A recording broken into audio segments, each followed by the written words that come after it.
तर लोकांना अर्थसंकल्पाची जितकी उत्सुकता आहे तितकीच उत्सुकता निर्मला सीतारामन अर्थसंकल्प सादरीकरणासाठी संसदेत घेऊन जाणाऱ्या लाल बजेट बॅग विषयी सुद्धा आहे।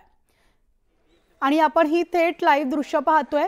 निर्मला सीतारामन यांच्या हातात लाल टॅब आपल्याला पाहायला मिळतोय।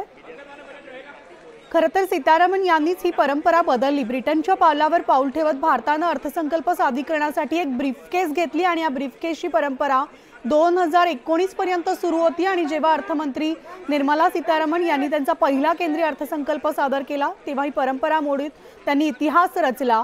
बजेट पेपर्स घेऊन जाण्यासाठी ब्रीफकेस ऐवजी बही खात्याचा पर्याय निवडला। आणि आता ही थेट लाईव्ह दृश्य आपण पाहतोय।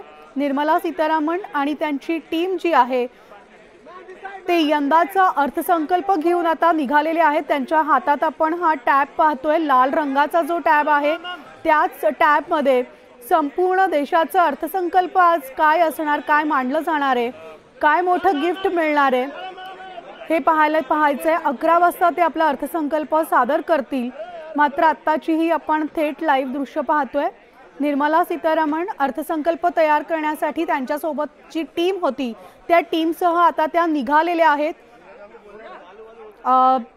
त्या संपूर्ण टीमसह केंद्रीय अर्थमंत्री निर्मला सीतारामन यांनी एक फोटो दिलेला आहे आणि मुख्य म्हणजे सगळ्यांचं लक्ष त्यांच्या हातात असलेला लाल टॅब। या टॅबमध्ये आता नेमकं काय दडलंय हे पाहायचंय। आणि आता निर्मला सीतारामन या राष्ट्रपती द्रौपदी मुर्मू यांच्या निवासस्थानी निघालेल्या असून तिथे ते आपला अर्थसंकल्प जो आहे मंजुरी घेण्यासाठी त्या राष्ट्रपती द्रौपदी मुर्मू यांच्या निवासस्थानी गेल्यात। आणि त्यानंतर सकाळी 11 वाजता संसदेमध्ये भारताचा अर्थसंकल्प सादर होणार आहे। आपण थेट जाऊयात। आमचे प्रतिनिधी दिल्लीहून प्रशांत दिला रामदास आपल्या सोबत आहेत। Prashant, good morning. नुकताच जो लाल टॅब ज्याकडे संपूर्ण देशाचं लक्ष लागलेलं आहे तो निर्मला सीतारामन घेऊन आता राष्ट्रपतींकडे गेलेले आहेत। काय सविस्तर अपडेट्स? बरोबर, केंद्रीय अर्थमंत्री निर्मला सीतारामन ह्या सकाळी घरून निघाल्या आणि थेट त्या पोहोचल्या होत्या केंद्रीय अर्थमंत्रालयामध्ये। अर्थमंत्रालयामध्ये ज्या कर्मचाऱ्यांसोबत त्या संपूर्ण अर्थसंकल्प तयार करण्याकरता गेल्या 50 दिवस जे कर्मचारी कार्यरत होते त्या सगळ्यांचं अभिनंदन केलं। आणि त्यानंतर त्या अर्थमंत्र्याच्या बाहेर येऊन त्या सर्व कर्मचाऱ्यांसोबत एक फोटो ऑपॉर्च्युनिटी म्हणजे फोटो काढला। आणि त्यानंतर आता निर्मला सीतारामन ज्या आहे ह्या राष्ट्रपती भवनाकडे कूच करणार आहे। राष्ट्रपती भवनामध्ये राष्ट्रपती द्रौपदी मुर्मू यांची भेट घेऊन त्यांना हा जो अर्थसंकल्प आहे त्यांना असं म्हणता येईल की त्यावर त्यांचा शिक्कामोर्तब करून घेईल।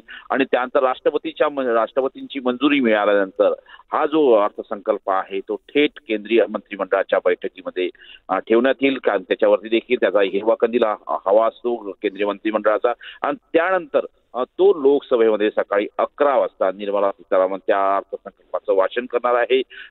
यावेळी जर बघितलं तर निर्मला सीतारामन यांच्या हातामध्ये लाल कलरच्या कपड्यामध्ये एक टॅब आहे। त्या टॅबमध्ये आगामी 1 वर्षाचं आर्थिक भवितव्य त्यामध्ये लपलेलं आहे, दडलेलं आहे। ते भवितव्य आपल्या सकाळी 11 वाजता लोकसभेमध्ये निश्चितपणे सर्वसामान्यांना, शेतकऱ्यांना, कारखान्यांना आणि देशाला काय मिळालं अर्थसंकल्पातून हे निश्चित होणार आहे म्हणाली। अगदी बरोबर प्रशांत। मात्र महाराष्ट्राचं विशेष लक्ष असणार आहे कारण 3 महिन्यामध्ये विधानसभा निवडणुका होत आहेत। त्यामुळे महाराष्ट्रासाठी कोणतं मोठं गिफ्ट मिळण्याची शक्यता आहे? नाही, आता ज्या पद्धतीने बघितलं तर देशामध्ये 3 राज्यांमध्ये निवडणूक आहे। हरियाणा असो, महाराष्ट्र असो किंवा झारखंड असो, या 3ही राज्यांचं लक्ष या अर्थसंकल्पाकडे लागलं आहे। कारण 3ही राज्यांमध्ये सध्या विरोधी पक्षाचं 2 राज्यांमध्ये जर बघितलं आपण तर विरोधी पक्षांचं सरकार आहे। आणि अशा वेळीस ज्या पद्धतीनं आता जर बघितलं तर निश्चितपणे भारतीय जनता पक्षाच्या नेतृत्वामध्ये सरकार स्थापन व्हावं यासाठी काही योजना निश्चितपणे घोषित केल्या जाऊ शकतात। आणि महाराष्ट्राचं सगळ्यात जास्त लक्ष लागलं आहे कारण की देशाची आर्थिक राजधानी ही महाराष्ट्राची राजधानी आहे। त्यामुळे मुंबईला काय मिळतं याकडे देखील सगळ्यांचं लक्ष लागलं असेल। त्यामुळे आजचा हा अर्थसंकल्प अतिशय महत्त्वाचा आहे। महाराष्ट्राला खास करून शेतकऱ्यांना काय मिळतं हे देखील पाहणं अतिशय महत्त्वाचं असेल। स्टुडिओ निश्चितच प्रशांत, या सविस्तर अपडेट्स तुमच्याकडनं घेत राहू। तुर्तास धन्यवाद।